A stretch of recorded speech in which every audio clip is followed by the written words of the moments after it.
जय हिंद दोस्तों, आप सभी का स्वागत है आज के नए वीडियो में। जैसे कि आज के वीडियो हम बताने वाले हैं उन विद्यार्थियों के लिए आज का वीडियो है जैसे कि जो दिल्ली मुंबई जा कर के बाहर जा कर के कमाई कर रहे हैं, कमा रहे हैं, फिर घर परिवार चला रहे हैं और उसके बाद वो हाई स्कूल यानी कि एजुकेशन को भी लेकर चल रहे हैं। वो हाई स्कूल में भी हैं और वो चाह रहे हैं कि कुछ ही टाइम में आकर के हम अपना तैयारी अच्छे से कर लें और अच्छा परसेंटेज उठा लें। ठीक। और जो विद्यार्थी रेगुलर पढ़ रहे हैं वो लोग जान लें कि इम्पोर्टेंट प्रश्न कौन कौन से हैं और बाकी जो तैयारी तो है लेकिन जो इम्पोर्टेंट है उसको एकदम बेहतरीन से तैयारी कर लें। उन्हीं के लिए है आज की वीडियो। हम बताने वाले हैं कि जो भी प्रश्न ये अध्याय जो 2 है केमिस्ट्री क्लास 10th का, तो इसमें अम्ल क्षारक एवं लवण जो है इसमें से जो भी इम्पोर्टेंट क्वेश्चन है उसी इम्पोर्टेंट क्वेश्चन को ही हम आपको बताने वाले हैं। और पिछले वीडियो में आपको बता चुके हैं कि फर्स्ट चैप्टर में कौन कौन से इम्पोर्टेंट क्वेश्चन हैं। अगर आप चाहते हैं कि पूरा पीडीएफ कि मतलब हर वीडियो जो पढ़ाया जा रहा है इसका पूरा पीडीएफ आपको चाहिए, अगर पीडीएफ चाहिए तो आप टेलीग्राम पे जाइए, करमजीत सर सर्च मार के हमारे चैनल को वहाँ पर आप ज्वाइन हो जाइए, उसके बाद आपको पीडीएफ मिल जाएगा। ठीक है। अब आज हम उन्हीं प्रश्नों पर जिक्र करेंगे अभी जो बता चुके हैं कि जो इम्पोर्टेंट प्रश्न होंगे। ठीक है, तो चलिए ज़्यादा समय ना बर्बाद करते हुए जो भी प्रश्न हैं उन प्रश्नों को बताया जाए। ठीक है, देखा जाए अम्ल जो है, अम्ल से अगर देखा जाए अम्ल किसे कहते हैं, क्षारक यानी कि क्षार किसे कहते हैं, ये सभी पॉइंट आते हैं। तो इन सभी पॉइंटों से एक एक नंबर का प्रश्न बन जाता है। तो एक एक नंबर प्रश्न जो बनते हैं उनके बारे में हम लोग अलग से चर्चा कर सकते हैं बाद में, लेकिन अभी जब सामने पड़ा है तो इसको हम लोग पहले ही देख लेते हैं। अगर अम्ल की बात किया जाए तो स्वाद में क्या होता है, खट्टा होता है। ठीक है, स्वाद में खट्टा होता है और नीले लिटमस पत्र को, जो नीले लिटमस पत्र होते हैं, जो पेपर होते हैं, उसको यह लाल कर देगा। अगर लिटमस पेपर लिए हैं, अगर वह नीला कलर का है, ठीक है, अगर वह नीला कलर का है तो वह नीले कलर को क्या कर देगा, लाल कर देगा। नीले कलर को क्या कर देगा, वह लाल कर देगा। ठीक, लाल कर देगा। तो इस प्रकार से ये हो गया आपका अम्ल। अब देखते हैं क्षारक जो होता है, क्षारक की अगर बात करें तो कह रहा कि स्वाद में कड़वे होते हैं। स्वाद में अगर देखा जाए क्या होते हैं, कड़वे होते हैं। और कह रहा लाल लिटमस पेपर को नीला कर देगा। अगर लिटमस पेपर आपका लाल है, ठीक है, लिटमस पेपर अगर आपका लाल है या क्या कर देगा, इसको नीला कर देगा। क्या कर देगा, इसको नीला कर देगा। तो देखा जाए ये दो कॉम्बिनेशन जो आपको दिख रहा है ये एक दूसरे के विपरीत है। नीला है तो लाल होगा, लाल है तो नीला होगा। ठीक है, इस प्रकार से अम्ल और क्षार की बात है। तो अम्ल और क्षार के अनुसार से अगर आप समझ चुके हैं कि अम्ल क्या है, क्षार क्या है, तो ये स्वाद के अनुसार से पता कर चुके हैं और इनकी जो प्रक्रिया है उससे जान चुके हैं। लेकिन जो इम्पोर्टेंट प्रश्न है उस पर हम लोग पूरा फोकस करते हैं। देखते हैं कि ये जो प्रश्न आपको दिख रहा है ये इम्पोर्टेंट है। ये क्या है, इम्पोर्टेंट है, लेकिन बस आपको ध्यान में रहे ये इतना इम्पोर्टेंट सिर्फ एक नंबर वाले जो आपका बहुविकल्पी प्रश्न होते हैं उसमें आने वाला है। ठीक, अब आते हैं इसके आगे। अगर हम लोग देखें, कह रहा कि अम्ल क्षार सूचक, तो अम्ल क्षार सूचक में आपका सबसे ज़्यादा इम्पोर्टेंट है सूचक क्या है। सूचक क्या है, तो सूचक को आपको इम्पोर्टेंट में लेकर चलना है। ठीक है, इम्पोर्टेंट में इसको लेकर चलिए। ये इम्पोर्टेंट है क्योंकि इस पे अगर आप ध्यान देंगे तो आपके लिए बेहतर होगा, क्योंकि ये प्रश्न पेपर में आ सकता है। ठीक, कह रहा कि वे पदार्थ जो बताते हैं कि कोई पदार्थ अम्ल है या क्षारक, यानी कि कोई भी अगर पदार्थ बता रहा है वह क्या, या तो अम्ल बताए या तो क्षार बताए। ठीक है, अम्ल अगर क्षार या बताता है तो समझ जाइए कि क्या है, ये सूचक कहला रहा है। ठीक है, सूचक कहला रहा है। और कह रहा है कि ये अपने रंग या गंध में परिवर्तन करके सूचना देते हैं। और इनकी जो रंग होगी, जैसे यहाँ देख सकते हैं नीले को लाल कर दिया और लाल को नीला कर दिया, तो ये भी क्या है, रंग को परिवर्तन करके क्या कर रहा है, सूचक का ही तो बता रहा है। तो उसी प्रकार से यह है, रंग तो बदल देगा साथ साथ में, और इनकी जो महक यानी कि गंध भी, जो बदबू अगर दे रहा है तो उसमें भी अलग प्रकार का होगा। ठीक, ये सूचक की बात किया गया तो सूचक इस प्रकार से हो गए हैं। अब इसमें इम्पोर्टेंट की अगर हम बात करें तो ये आपका ये पूरा समझ लीजिए कि पूरा का पूरा ये आपका इम्पोर्टेंट, ये पेज आपका पूरा का पूरा इम्पोर्टेंट है। ये पेज आपका पूरा का पूरा इम्पोर्टेंट है। इसमें का देखा जाए, इस पे आप पूरा फोकस कर लीजिएगा, क्योंकि अगर इसको आप तैयार रखेंगे तो आपके लिए बहुत ही बेहतर होगा, ठीक है। और इन सभी का PDF आपको टेलीग्राम चैनल पे मिल जाएगा। करमजीत सर आप सर्च मारेंगे तो वहाँ पर टेलीग्राम पर आएगा, वहाँ पर हम पूरा का पूरा ये PDF भेज देंगे। लेसन का हर एक प्रश्न का आप चाहेंगे तो एक्स्ट्रा अगर आप पढ़ना चाहेंगे, नोट्स अपना तैयार करना चाहेंगे, वो भी तैयार कर सकते हैं, ठीक है। अब इसके आगे अगर हम लोग चलें, जो इम्पोर्टेंट है उसी पर हम लोग का पूरा फोकस होना चाहिए, और ज़्यादा हम लोग इधर उधर का प्रश्न लेकर के नहीं चलेंगे, ठीक। तो आगे चलते हैं। तो यहाँ पर देखेंगे लिखा हुआ, यहाँ पर जो गंधीय सूचक लिखा हुआ तो इस पे ध्यान नहीं देना है, ठीक है। और उसके बाद अम्ल की धातु के साथ अपक्रिया, जो अम्ल की धातु के साथ अपक्रिया जो है ये इम्पोर्टेंट है, ठीक है। ये क्या है आपका इम्पोर्टेंट है, ये आपका इम्पोर्टेंट है, ठीक। इसको आप इम्पोर्टेंट में लेकर चलिएगा। जो अम्ल होती है उसको अगर धातु के साथ अपक्रिया कराया जाएगा तो क्या होगा। तो इम्पोर्टेंट में देखा जाए बहुविकल्पी में पूछ सकता है, आपको रिएक्शन करा कर के भी पूछ सकता है। कुछ इस प्रकार से देखा जाए तो यहाँ फिगर भी बनाया गया है, फिगर भी बनाया गया है। अभी हम सिर्फ ये शॉर्ट के अनुसार से बता रहे हैं कि जिससे कि आप समझ सकें ये हर एक प्रश्न कौन कौन से हैं जो पेपर में आने वाले हैं। जैसे ही आपको केमिस्ट्री का जो भी 4-5 चैप्टर है, 4-5 चैप्टर का ख़त्म हो जा रहा है, उसके बाद हम हर लेसन को स्टार्ट करेंगे एक एक वीडियो में पूरा का पूरा एक एक चैप्टर ख़त्म करेंगे, और अच्छे से जो फिगर जो बना हुआ आपको दिख रहा है ये सभी फिगर भी समझाएंगे। अभी वहाँ पर जो भी प्रश्न आपको दिख रहे हैं ये सभी क्या हैं, इसमें से सिर्फ ये आपको जो दिख रहा है इतना आपके लिए इम्पोर्टेंट है। इस चीज़ पे आप पूरा फोकस करिएगा, ठीक है। इस प्रश्न पे फोकस करिएगा, ये पेपर में आ जाएगा, ठीक है। ये नहीं आ सकता, नहीं आ जाएगा, हम इस प्रकार से कह रहे हैं, ये इम्पोर्टेंट है आपके लिए। और बाकी जो प्रश्न हैं हमने बताया कि बाकी जो प्रश्न दिख रहे हैं आपको, ये सभी प्रश्न अगले वीडियो में, जैसे कि 4-5 लेसन जो भी केमिस्ट्री का है ख़त्म करने के बाद जो भी लेसन पड़ेगा स्टार्टिंग से हम करेंगे, और हर एक प्रश्न को सॉल्व करते जाएंगे और अच्छे तरीके से सॉल्व करेंगे। ये सिर्फ हमको बताना था कि अच्छे अच्छे जो क्वेश्चन रहते हैं जो हर बार एग्जाम में आते हैं उनको बता रहे हैं, इसीलिए एक प्रकार से स्क्रीन रिकॉर्डर के अनुसार से आपको बता रहे हैं। लेकिन जब समझाने की बात आएगी तो हम उसको अच्छे तरीके से खुद वीडियो में आकर के आपको अच्छे से समझाने का प्रयास करेंगे। व्हाइट बोर्ड या डिजिटल बोर्ड की तरह जो भी माध्यम होगा उस माध्यम से आपको समझाने का प्रयास करेंगे, ठीक है। तो अगले पेज पे चलते हैं। अगले पेज में देखते हैं कौन सा इंपॉर्टेंट क्वेश्चन है, ठीक। तो इसमें देखेंगे तो इसमें कौन सा इंपॉर्टेंट है, देखा जाए क्षार की धातु के साथ अपक्रिया, क्षार की धातु के साथ अपक्रिया, ये भी इम्पोर्टेंट है। क्यों इम्पोर्टेंट, क्योंकि हो सके अम्ल की जगह पे क्षार पूछ लिया, क्षार की जगह पे अम्ल पूछ ले, तो ऐसे पूछ सकता है। तो इस प्रकार से ये इतना आपका इम्पोर्टेंट है, बिल्कुल इम्पोर्टेंट है। इसको IMP आप लिख लीजिए, ठीक है।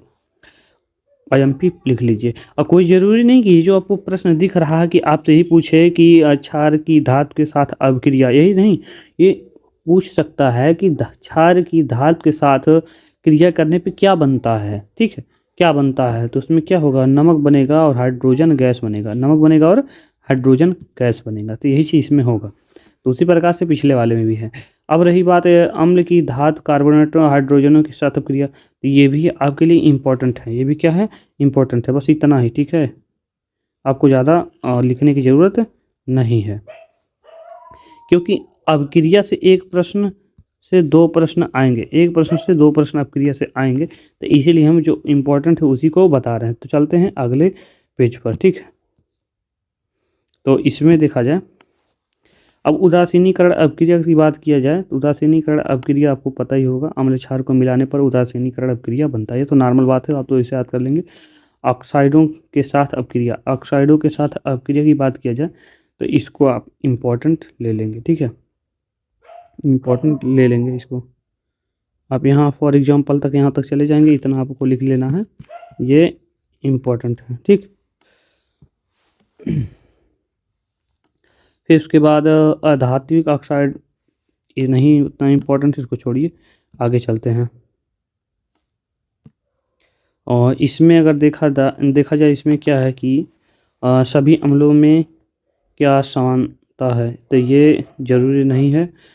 जलीय विलयन में अम्ल और क्षार, जो जलीय विलयन में अम्ल और क्षार होते हैं ये भी आपको ज़रूरत नहीं है, ये तो आप जानबे करते हैं अम्ल क्षार के बारे में। तो ये भी ज़रूरी नहीं है। फिर अब यहाँ ज़रूरी है उसी को हम आपको बताने वाले हैं, ठीक। तो इसमें अगर देखा जाए विलियन कितने प्रबल हैं, तो यहाँ प्रबल और दुर्बल की बात किया जाए तो इसमें 0 से लेकर के 14 तक की जो कहानी है, इस कहानी को पेपर में पूछ सकता है।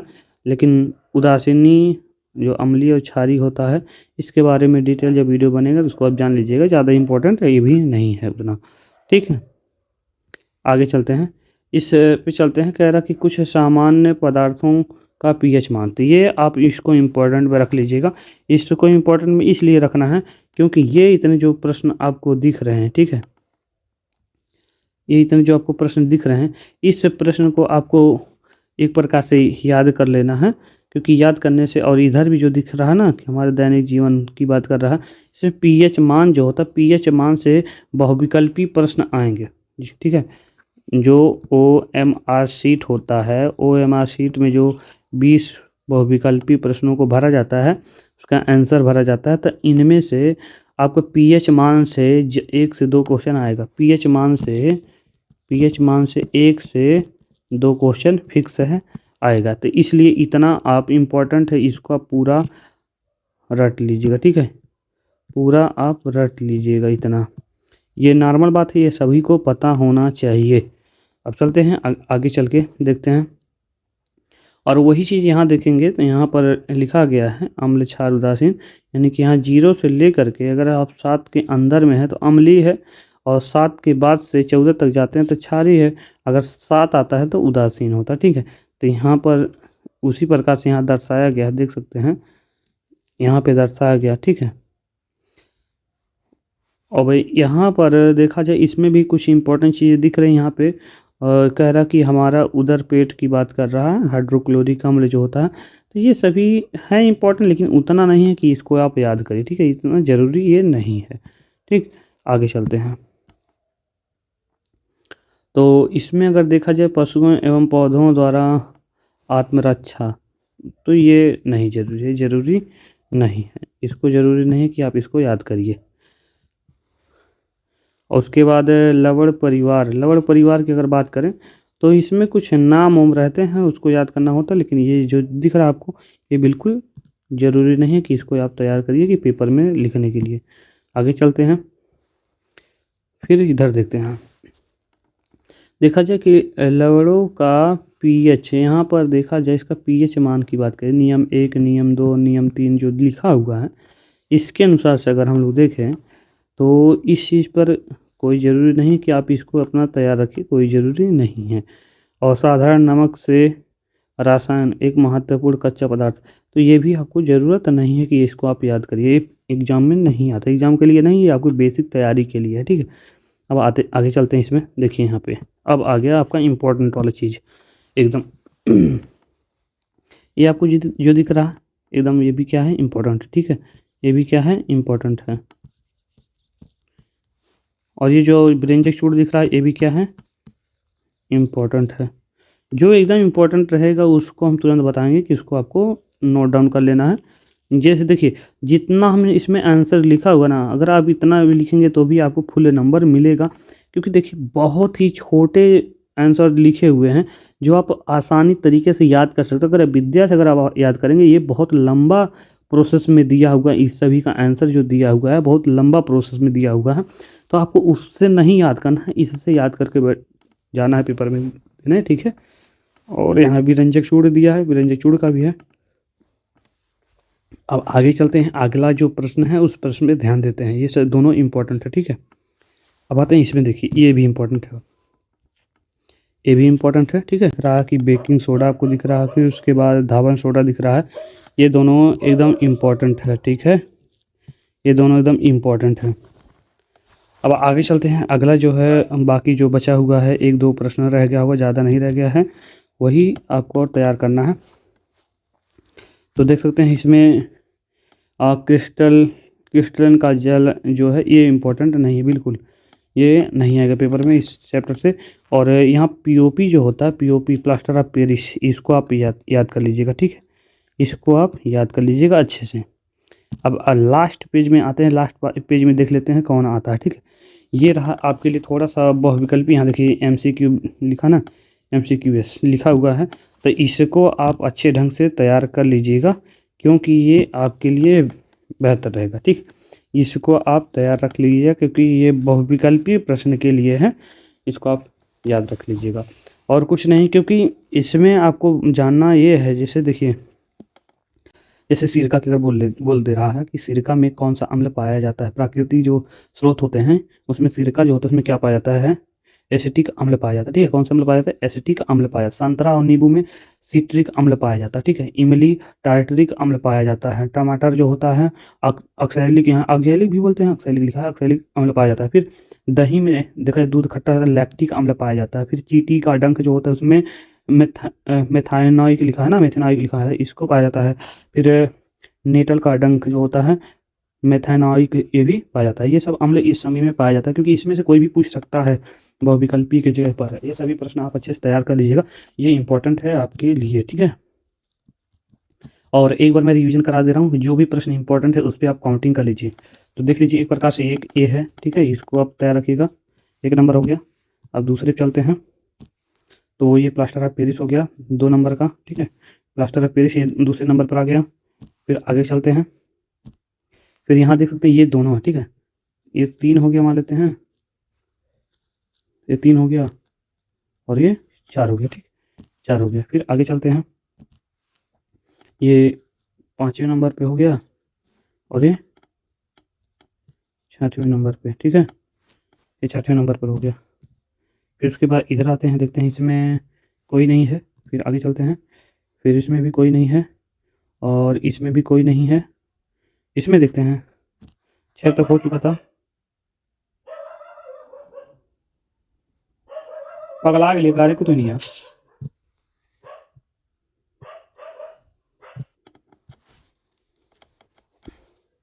तो फिर यहाँ पर देख सकते हैं उधर 6 हुआ था, इसको लेकर के 7 मान लें, इसको 8। ठीक है, अब उसके आगे चलते हैं 8। फिर यहाँ उतना इम्पोर्टेंट तो नहीं, लेकिन फिर भी इसको आप थोड़ा सा पढ़ लीजिएगा। ठीक है, 8 हो गया, ये भी इम्पोर्टेंट नहीं उतना 8। फिर यहाँ पर आपको दिख रहा है ये वाला, ये 9वें नंबर पर हो गया। ठीक, और ये अभिक्रियाओं में लेकर के, ठीक है, जो अभिक्रियाएँ हैं इसको आप समझ लीजिए, क्योंकि अभिक्रियाएँ आपको याद करना ज़रूरी है, ये सब पता होना चाहिए। अब आते हैं 9 हुआ, इसको आप 10 समझिए और इसको दोनों को मिलाकर 10 समझिए, नॉर्मल है सब चीज़ें। ठीक है, अगर वैसे नॉर्मल नहीं समझ, चलिए हमने 11 कह दिया। ठीक है, 11 इसको समझ लिया हमने। फिर इधर देखिए, इसमें एक आ रहा है, एक ये 12। उसके बाद इधर आपको सब कुछ ये सब पता ही है, इसमें ज़्यादा ज़रूरी तो है नहीं, ज़्यादा आपको समझने की ज़रूरत तो है नहीं। ठीक है, टोटल मिला जुला करके जो हमने 10 से 12 क्वेश्चन की बात की है, 10 से 12 क्वेश्चन में आपको 4 क्वेश्चन तक आएगा। ठीक है, 4 क्वेश्चन तक इसको मतलब जो बोर्ड पेपर होने वाला है, इस लेसन से 4 क्वेश्चन आने वाले हैं। तो इसलिए आपको जो भी क्वेश्चन बताना था हमने बता दिया।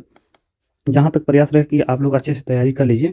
और एक बार आपको और सूचित कर दे रहे हैं, अगर आप इस लेसन का या जो भी लेसन हम पढ़ाएं, जिस क्लास का पढ़ाएं, अगर उसका आप PDF चाहते हैं कि PDF नोट जो हो, अगर आप नोट्स अपना बनाना चाहते हैं, तो आप टेलीग्राम पे जाइए और वहाँ करमजीत सर सर्च मारिए और वहाँ पे तुरंत हमारा फ़ोटो लगा रहेगा लोगों की जगह पे, और उसमें ज्वाइन करिए और वहाँ से आपको ये सभी PDF मिल जाएंगे। ठीक है, तो आज की वीडियो में बस इतना ही, और बाकी चीज़ें जो भी चीज़ें बताई जाएंगी, आपको अगर उस चीज़ को जानना है, चैनल पर नए हैं तो चैनल को सब्सक्राइब कर दीजिएगा और बगल में बेल आइकन उसे भी प्रेस कर दीजिएगा, जिससे कि जो भी नया वीडियो डालेंगे आप तक आसानी से पहुंच सके। धन्यवाद।